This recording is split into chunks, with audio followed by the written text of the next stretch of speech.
ஒரு தாய் தன் பிள்ளையை தேற்றுவது போல நான் உங்களை தேற்றுவேன்.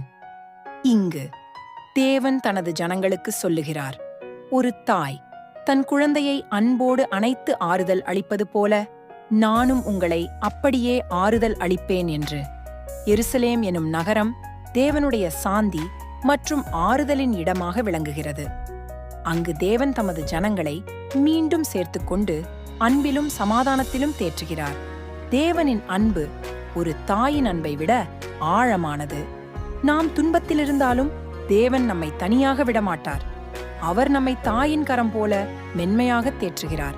எனக்கு பிரியமானவர்களே, இன்றைக்கும் என்னை தேற்றுவதற்கு யாருமே இல்லை என்று கலங்குகிறீர்களா? சோர்ந்து போய்விட்டீர்களா? கலங்காதீங்க, சோர்ந்து போகாதீங்க. காரணம், உங்களுக்காக எனக்காக இயேசு கிறிஸ்து 2000 வருடங்களுக்கு முன்பு சிலுவையில் எல்லாவற்றையும் சுமந்து விட்டார். நீங்க ஆண்டவருடைய சமூகத்தில் நீங்கள் வரும்பொழுது அவருடைய வல்லமை